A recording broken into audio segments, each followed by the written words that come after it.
Salut à tous et à toutes, bienvenue sur votre chaîne, Yvan des Dramas. Aujourd'hui je vous présente le résumé de la série La Force du Cœur épisode 33, mais avant de commencer, n'hésite surtout pas à t'abonner et activer la cloche d'une notification pour ne rater aucune de nos prochaines publications. Angela essaie d'appeler Juan Marcos car elle aimerait savoir comment il se porte, et lorsque le téléphone de celui-ci sonne, Fernanda récupère immédiatement son téléphone et raccroche, car elle est avec Marcos dans son bureau et est en train de le séduire pour que celui-ci la jette encore dans son lit. Puisqu'Angela n'a pas pu avoir Juan Marcos au téléphone, celle-ci appelle immédiatement Diego pour savoir si son patron Marcos se porte bien, mais Diego répond à Angela que Marcos est dans son bureau dans de très bonnes compagnies, car il est avec Fernanda, et celle-ci s'occupe bien de lui, chose qui dégoûte Angela. De l'autre côté, dans la maison de Samantha Sandoval, Bernardo El Castillo vient donc la rendre visite. Celui-ci dit à Samantha qu'il a appris qu'elle n'a pas pu retrouver son fils dans la maison comme prévu. Celle-ci demande donc à Bernardo pourquoi est-ce qu'il fait tous ces efforts pour l'aider à retrouver son fils, et il répond que s'il fait tout cela c'est tout simplement parce qu'il aime Samantha. Il ajoute ensuite qu'il sait qu'elle aime Willy, mais que Willy n'est pas l'homme qu'il lui faut, car même si Willy est le père de son enfant, c'est un très mauvais garçon qui est incapable d'aimer une femme, et il fera tout ce qu'il faut pour que Willy ne sache jamais que l'enfant de Samantha est également son enfant.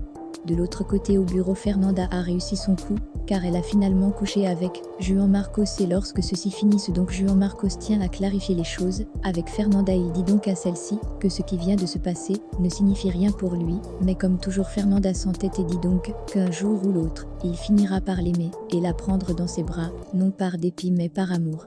De l'autre côté, dans la maison de Juan Marcos, c'est l'anniversaire. Genesee et Violeta et Valde leur a donc préparé à chacune un gâteau, et lorsque Juan Marcos arrive donc, il est fier de voir qu'Angela s'occupe si bien de leurs deux enfants, et il trouve que c'est une très belle coïncidence que leurs deux filles soient nées le même jour.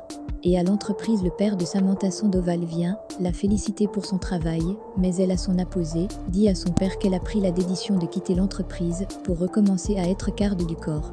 Et au bureau de Willy, celui-ci est en train de causer avec son garde du corps, et puis sa secrétaire frappe à la porte. Elle demande à Willy s'il a vu le courrier qu'on lui a envoyé, et il répond que non. Elle va donc prendre le colis qu'on lui a envoyé pour montrer à Willy, et Willy est choqué de voir que c'est une gerbe de fleurs qu'on lui a envoyée.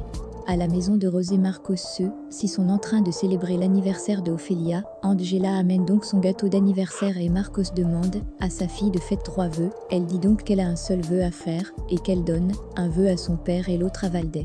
Et chez la grand-mère de Violeta, Rosé lui organise l'anniversaire de sa fille, et lorsque Samantha arrive à l'anniversaire, elle va donc causer avec Valde. Elle dit à Valde qu'elle ne comprend pas pourquoi elle veut épouser lui. Valde répond que si elle le fait c'est pour sa fille Violeta, qui aimerait voir ses parents mariés, et aussi qu'elle le fait pour protéger Marcos, car lui risque le tuer si elle ne le fait pas. Lorsque Willy rentre chez lui, avec son garde du corps, il appelle tout de suite Ophelia, et celle-ci vient dans le salon les retrouver. Elle remet au garde du corps de Willy une lettre qui est destinée à Willy, et cette lettre est donc une lettre de menace, et cette lettre dit l'heure de tes funérailles est toute proche.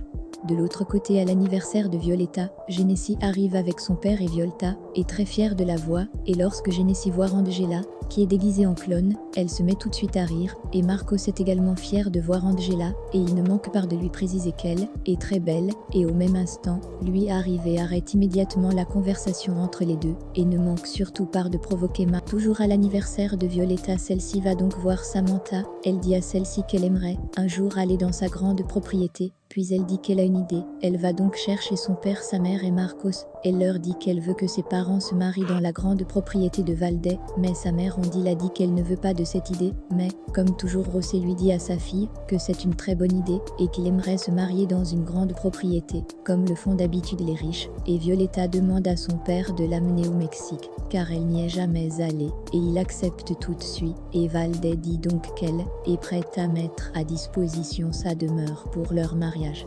Toujours à l'anniversaire de Violeta, Marcos fait donc venir un clown, et le clown veut faire un tour de magie. Il appelle donc Angela et Marcos et leur demander d'entrer dans une boîte, et il dit aux enfants qu'il va donc les faire disparaître. Une fois dans la boîte, Marcos profite de ce moment pour embrasser Angela, car il sait que personne ne le verrait dans cet endroit, et le magicien dit donc que tous les deux ont disparu. Quelques minutes plus tard, il fait réapparaître Angela et Marcos. De l'autre côté donc la maison de Bernardo El Castillo, il est en train de causer avec sa petite amie, et celle-ci ne se sent pas bien, et lorsque Bernardo demande à sa petite amie ce qu'il arrive, celle-ci dit qu'elle croit qu'elle est enceinte, car elle n'a pas vu ses menstrues depuis un certain moment, chose qui inquiète vraiment Bernardo, et lorsqu'elle demande à Bernardo s'il aimerait avoir un enfant avec elle, celui-ci répond immédiatement que non, qu'il n'imagine même pas avoir un enfant avec cette dernière.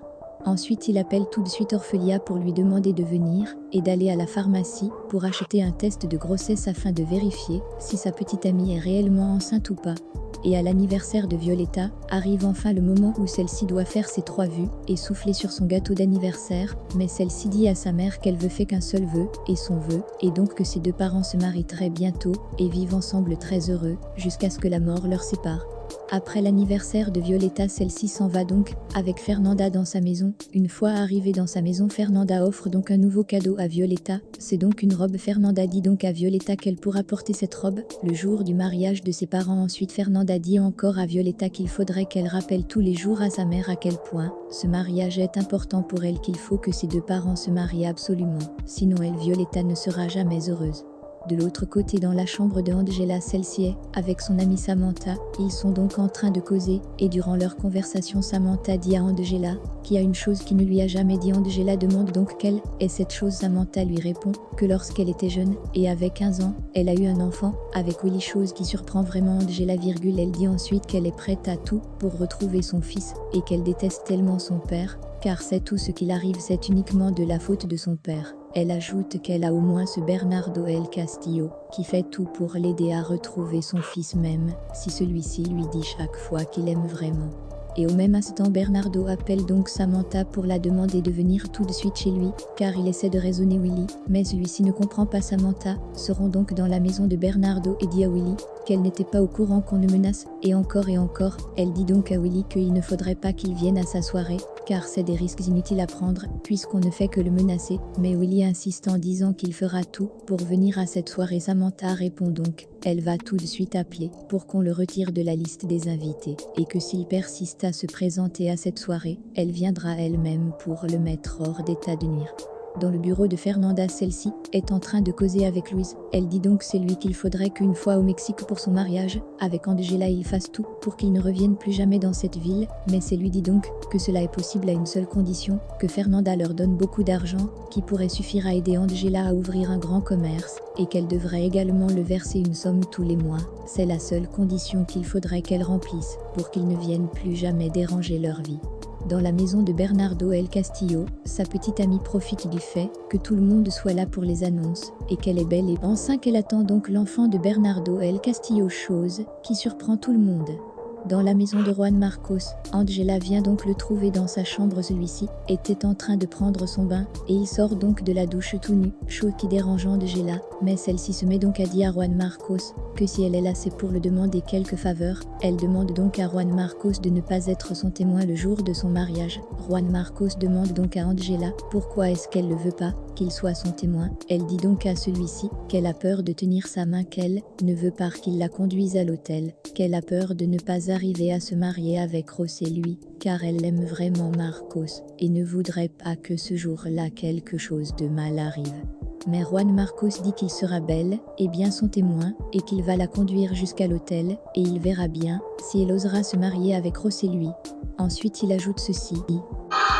Très bien, si c'est ce que tu veux, si malgré tout tu veux être mon témoin, eh bien pas de problème, sois mon témoin. Je ne veux rien y faire, je te laisse. Non. Tout ceci est une grave erreur là, s'il te plaît. Oui, c'est une erreur. Oui, tu n'as pas le droit de me regarder comme ça, d'être nu devant moi. Attends, qu'est-ce qui te prend? Une employée ne traite pas son chef comme ça? Bien sûr, en plus d'être mon chef, tu veux être mon témoin de mariage, je vois. Si tu le voulais, je pourrais être beaucoup plus que ça. Je pourrais être ton mari, ton compagnon, ton ami, ton gardien, ton complice. Et mieux que ça d'ailleurs. Je pourrais être ton amant toutes les nuits. Je pourrais être celui qui te fait frissonner. Comme ça, comme tu le fais en ce moment. Mais dans mon lit.